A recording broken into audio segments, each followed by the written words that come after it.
ഖുർആന്റെ പാരായണ ശാസ്ത്രം എന്താണെന്നോ അല്ലെങ്കിൽ അതിന്റെ പ്രാധാന്യം എങ്ങനെയാണെന്നോ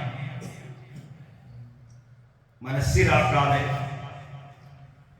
ജീവിതം മുന്നോട്ട് കൊണ്ടുപോയി അവസാന ഘട്ടത്തിലെത്തുമ്പോൾ എനിക്ക് പഠിക്കാൻ കഴിഞ്ഞില്ലല്ലോ എന്നൊരു വ്യസനം അതുണ്ടായതുകൊണ്ട് നമ്മുടെ ഖുർആൻ പാരായണത്തിന് പരിഹാരമാവുകയും അത് പഠിക്കാൻ അതിനുവേണ്ടി പരിശ്രമിക്കാൻ അള്ളാഹു നൽകുന്ന ഒഴിവു സമയങ്ങൾ നമ്മൾ ഉപയോഗപ്പെടുത്തുക എന്നുള്ളതാണ് ഇതിനുള്ള മാർഗം. അള്ളാഹു തആല പരിശുദ്ധ ഖുർആനിന്റെ പാരായണത്തിനും പഠനത്തിനും വേണ്ടി നമ്മുടെ ഒഴിവു സമയങ്ങൾ ചെലവഴിക്കാൻ തൗഫീഖ് നൽകുമാറാകട്ടെ.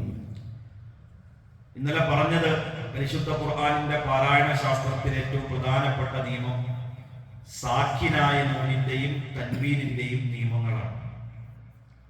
പ്രധാനമായും 5 നിയമങ്ങളാണുള്ളത്. അതിനെ നമുക്ക് 4 ചുരുക്കിയിട്ട് പഠിക്കാമെന്ന് പറഞ്ഞു. അതിന്റെ പേരുകൾ മാത്രമാണ് ഇന്നലെ പറഞ്ഞത്. ഇദ്ഹാർ, ഇദ്ഗാം, ഇഖ്ലാബ്, ഇഖ്ഫാ. എല്ലാവരും അത് പഠിച്ചോ? പഠിച്ചു, അൽഹംദുലില്ലാഹ്. ഇന്നലെ ചോദിച്ചപ്പോൾ ആർക്കും അറിയില്ലായിരുന്നു. ഇന്നിപ്പോ കുറെ പേരെങ്കിലും പഠിച്ചു എന്ന് പറഞ്ഞു. അല്ലാഹു തആല കബൂലാക്കുമാറാകട്ടെ. അപ്പോ പഠിക്കുക നമുക്ക് കഴിയും, നമ്മൾ പരിശ്രമിക്കുക. അല്ലാഹുവാണ് നമുക്കതിനുള്ള തൗഫീഖ് നൽകുന്നത്. അപ്പൊ ഏതായാലും ആ 4 നിയമങ്ങൾ ഇദ്ഹാർ, ഇദ്ഗാം, ഇഖ്ലാബ്, ഇഖ്ഫാ. അതിൽ ഒന്നാമത്തെ നിയമമാണ് ഇദ്ഹാർ. ഒന്നാമത്തെ നിയമം ഏതാണ്? ഇദ്ഹാർ.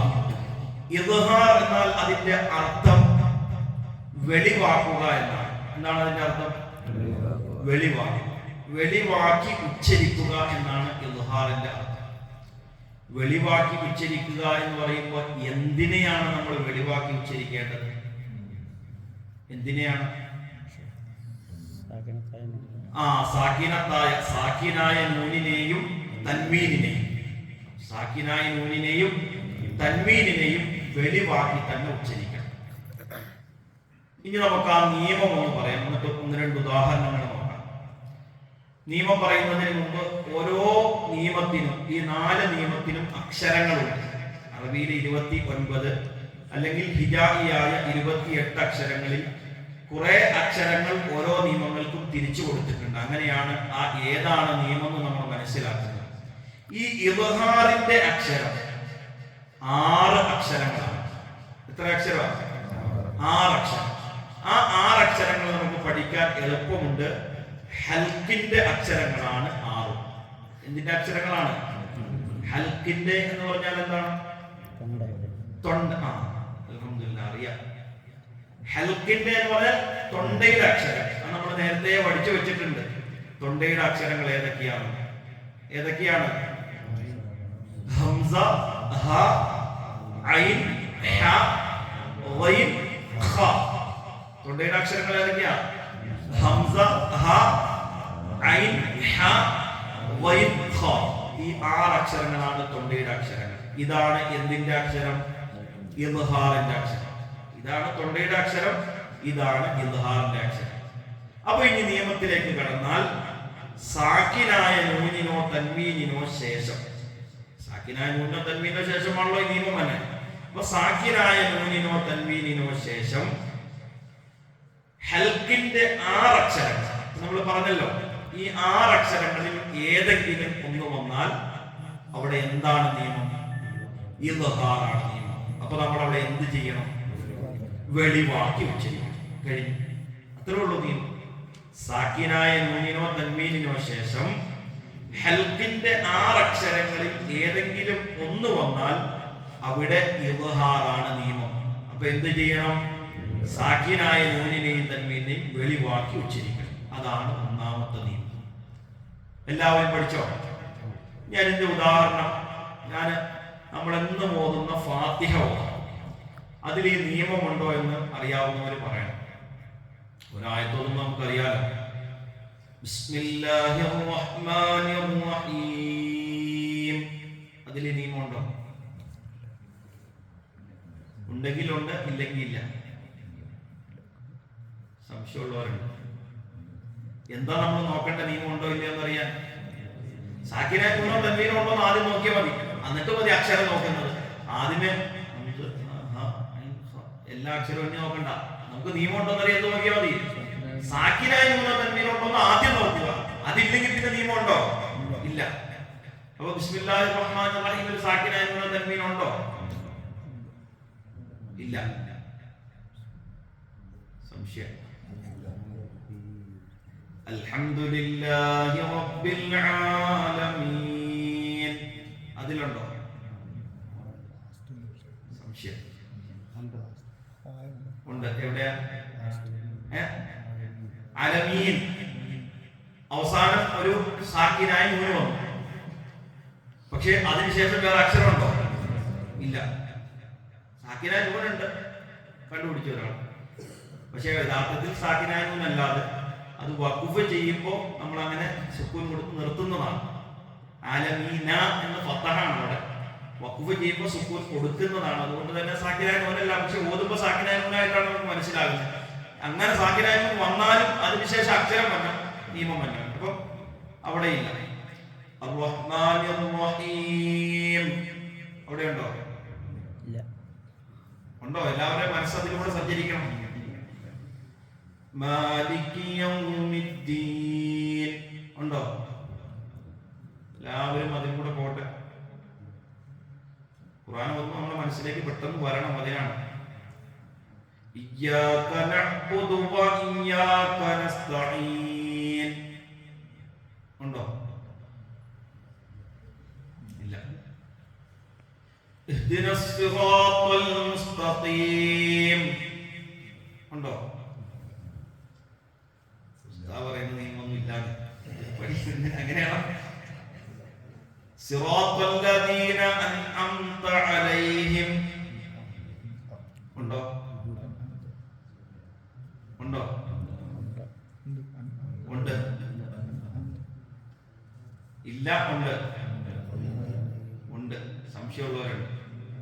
സിറാത്തൽ ലദീന അൻഅംത അലൈഹിം ഗൈറിൽ മഗ്ദൂബി അലൈഹിം ഉണ്ടോ? ഗൈറിൽ മഗ്ദൂബി അലൈഹിം സാക്കിനായ നൂനോ തൻവീൻ ഉണ്ടോ? വലദ്ദാല്ലീൻ ഇല്ല. ആമീൻ ഫാത്തിഹ ഓതി കഴിഞ്ഞാൽ ആമീൻ പറയണം. നിസ്കാരത്തിലാണെങ്കിലും അല്ലാത്തപ്പോഴാണെങ്കിലും ഫാത്തിഹ ഓതി കഴിഞ്ഞാൽ ആമീൻ പറയണം. നമ്മൾ നിസ്കാരത്തിൽ ഇമാം ഫാത്തിഹ ഓതി കഴിഞ്ഞ് ആമീൻ പറയുമ്പോൾ അതിനോടൊപ്പം മഅ്മൂമിങ്ങളും ആമീൻ പറഞ്ഞാൽ അത് മലക്കുകളുടെ ആമീനുമായിട്ട് യോജിച്ചു വന്നാൽ അവന്റെ പാപങ്ങൾ പൊറുക്കപ്പെടുമെന്ന് ഹബീബായ റസൂലുള്ളാഹി സ്വല്ലല്ലാഹു അലൈഹി വസല്ലം. ഇമാം ഓതി കഴിഞ്ഞാൽ മലക്കുകൾ ആമീൻ പറയും. മഅ്മൂമികളും അതിനോടൊപ്പം ആമീൻ പറഞ്ഞ് മലക്കുകളുടെ ആമീനോട് യോജിച്ചാൽ അതെന്ത് ചെയ്യും? നമ്മുടെ പാപങ്ങൾ പുറത്തു വരും. അല്ലാഹു തആല അമൽ ചെയ്യാൻ തൗഫീഖ് ചെയ്യുമാറാകട്ടെ.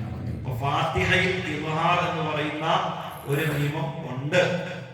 അൻഅംത എന്ന സിറാത്തൽ ലദീന അൻഅംത എന്ന സിറാത്തൽ ലദീന അൻഅംത അലൈഹിം അൻഅംത അതെ അവിടെ ഉണ്ടെന്നുള്ളത് മനസ്സിലായി. അപ്പൊ അൻഅംതയിൽ എന്തുണ്ട്?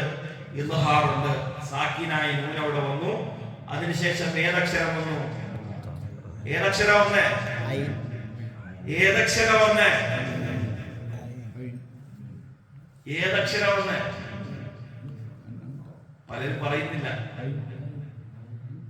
ഐനാണ് വന്നിരിക്കുന്നത്. ഏതാണ് വന്നിരിക്കുന്നത്?